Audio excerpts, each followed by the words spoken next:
Selamat siang anak-anak.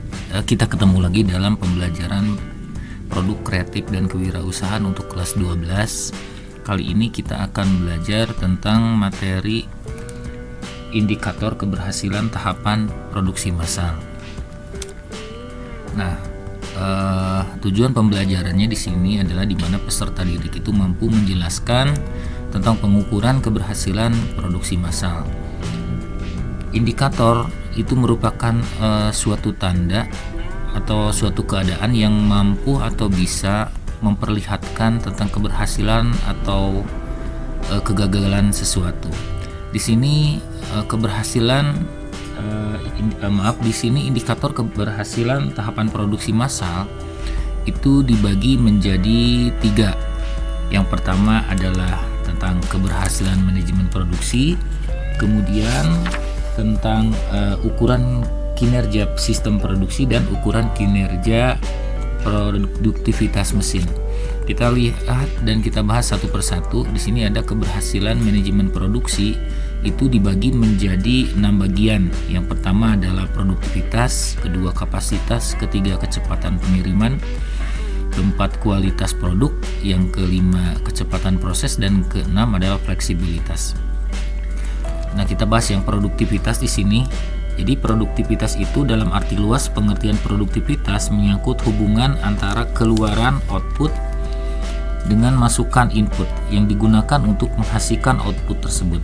Produktivitas adalah rasio dari beberapa output dengan beberapa input dan dapat dituliskan dengan persamaan sebagai bahwa produktivitas itu sama dengan keluaran dibagi masukan atau output dibagi input.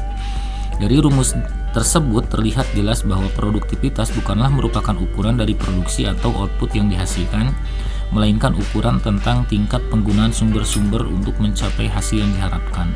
Hasil tersebut berkaitan dengan efektivitas untuk mencapai suatu misi atau prestasi. Adapun sumber-sumber yang digunakan berhubungan dengan efisiensi dalam memperoleh hasil dan menggunakan sumber yang minimal.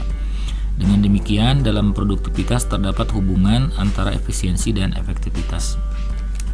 Kemudian kita bahas yang kedua, itu terkait kapasitas. Kapasitas produksi dapat diartikan sebagai jumlah maksimum output yang dapat diproduksi atau dihasilkan dalam satuan waktu tertentu. Kapasitas produksi berhubungan dengan biaya yang harus dikeluarkan oleh perusahaan untuk menentukan jumlah produk yang dapat dihasilkan. Apabila kapasitas produksi tinggi, maka biaya tetap yang dikeluarkan juga besar. Apabila pemanfaatannya sedikit, maka biaya produksi akan mahal. Sehingga untuk menentukan kapasitas produksi harus dilakukan perencanaan dan penelitian terlebih dahulu. Kemudian kapasitas produksi tersebut itu ditentukan berdasarkan kapasitas sumber daya yang dimiliki seperti kapasitas mesin, tenaga kerja, dan sebagainya. Kemudian selain kapasitas produksi yang berkaitan erat dengan jadwal produksi yang tertuang dalam jadwal produksi induk. Karena jadwal produksi induk mencerminkan apa dan berapa yang harus diproduksi dalam jangka waktu tertentu. Kemudian yang ketiga adalah tentang kecepatan pengiriman. Jadi pengukuran keberhasilan manajemen produksi juga bisa dilihat dari kelancaran pengiriman produk. Kecepatan pengiriman produk yaitu kelancaran pengiriman produk-produk hasil kegiatan produksi kepada lini pemasaran yang dilanjutkan ke semua retailer atau agent atau distributor produk. Semakin cepat pengiriman barang dari lini produksi ke lini pemasaran, maka menunjukkan semakin baik jalannya kegiatan produksi. Selanjutnya yang keempat adalah terkait kualitas produk. Indikator keberhasilan produk massal yang paling utama yaitu kualitas produk yang dihasilkan sebagai output produksi. Seringkali produk yang dihasilkan oleh kegiatan produksi pada waktu tertentu tidak sesuai dengan apa yang diharapkan. Kualitas produk hasil kegiatan produksi dapat dijaga agar selalu sesuai dengan keinginan dan kebutuhan konsumen melalui sebuah prosedur operasi standar yang dikenal dengan Satuan Operasional Prosedur atau SOP disingkatnya. Yang kelima adalah tentang kecepatan proses. Kecepatan proses produksi merupakan salah satu indikator dari keberhasilan produksi massal. Kegiatan produk massal menekankan pada kecepatan pekerjaan dalam menghasilkan produk dengan tujuan mengurangi biaya produksi sehingga produk yang dihasilkan dapat memiliki harga murah. Yang keenam adalah fleksibilitas. Indikator lainnya dari keberhasilan produksi massal yaitu adanya fleksibilitas.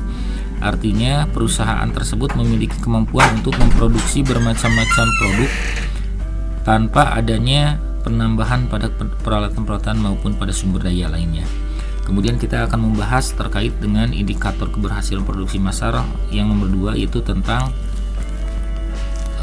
ukuran kinerja sistem produksi. Yang pertama itu adalah ongkos produksi, yang kedua kualitas produk atau jasa, dan yang ketiga adalah tingkat pelayanan. Ongkos produksi. Ongkos produksi meliputi semua biaya yang dikeluarkan untuk menghasilkan produk atau jasa hingga ke tangan konsumen. Dengan ongkos produksi yang murah, diharapkan produk atau jasa dapat dipasarkan dengan harga yang dapat dijangkau oleh konsumen. Kemudian yang kedua adalah kualitas produk atau jasa. Umumnya konsumen memilih produk atau jasa dengan kualitas yang baik, tetapi harganya pun terjangkau. Oleh sebab itu, baik buruknya suatu sistem produksi juga diukur dari kualitas produk atau jasa yang dihasilkan. Ukuran kualitas produk tentunya yang disesuaikan dengan selera konsumen, bukan ukuran kualitas secara teknologi semata. Yang ketiga adalah tingkat pelayanan. Untuk menilai pelayanan sistem produksi kepada konsumen baik atau tidak banyak dipengaruhi faktor-faktor kualitatif. Meskipun demikian, beberapa ukuran objektif yang sering digunakan antara lain yang pertama adalah tentang ketersediaan produk. Yang kedua adalah kemudahan dalam mendapatkan produk. Dan yang ketiga adalah kecepatan pelayanan yang baik. Selanjutnya, indikator yang ketiga dari keberhasilan produksi massa adalah ukuran kinerja produktivitas mesin. Untuk mengukur kinerja produktivitas mesin, umumnya perusahaan menggunakan tool OEE atau kita singkat menjadi Overall Equipment Effectiveness. Produktivitas erat kaitannya dengan keuntungan perusahaan. Dengan menggunakan OEE membantu mengukur seberapa dekat posisi perusahaan dengan kondisi produk yang sempurna.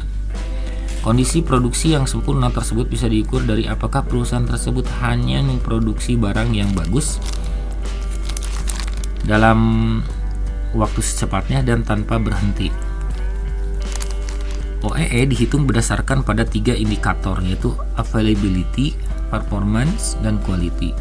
Dikatakan nilai availability-nya 100% apabila proses selalu berlangsung selama waktu perencanaan produksi, artinya tidak pernah berhenti. Kemudian performance nilainya 100%, artinya saat prosesnya berlangsung, maka proses tersebut harus berlangsung secepat mungkin.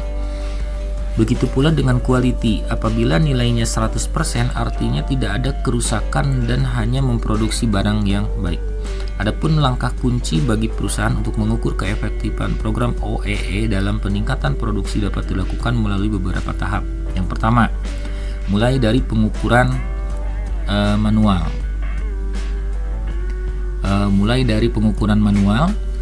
Artinya ada beberapa keuntungan yang akan didapat perusahaan apabila pengusaha sudah memahami OEE dengan baik. Keuntungan tersebut berkaitan dengan data yang telah dikumpulkan secara otomatis. Sistem yang bekerja otomatis ini biasanya dapat meningkatkan downtime secara signifikan. Informasi detail dari aktivitas kerugian menyediakan metrik baik untuk saat ini maupun di waktu lampau dan menyediakan pelaporan yang lebih jauh.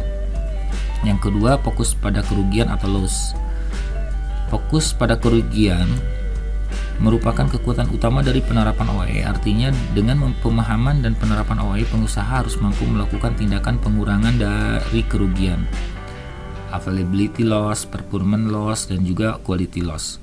Untuk itu pengusaha harus mampu mengambil langkah efektif untuk mengurangi kerugian-kerugian tersebut sehingga skor OEE secara otomatis akan meningkat. Selanjutnya yang ketiga adalah tetapkan target tambahan. Bagi perusahaan yang baru memulai OEE, perusahaan mungkin bisa mencapai nilai OEE hanya sebesar 60% atau di bawahnya, dan di masa mendatang mungkin saja bisa meraih 85%. Namun demikian, pendekatan yang efektif dengan menetapkan target tambahan mendorong karyawan dan target tambahan untuk perbaikan. Selanjutnya yang keempat adalah memantau segala kendala yang ada. Perusahaan harus mengidentifikasi adanya kendala agar OEE dapat bekerja efektif, maka harus selalu diukur baik pada saat filling, packing, stamping maupun pada saat assembling.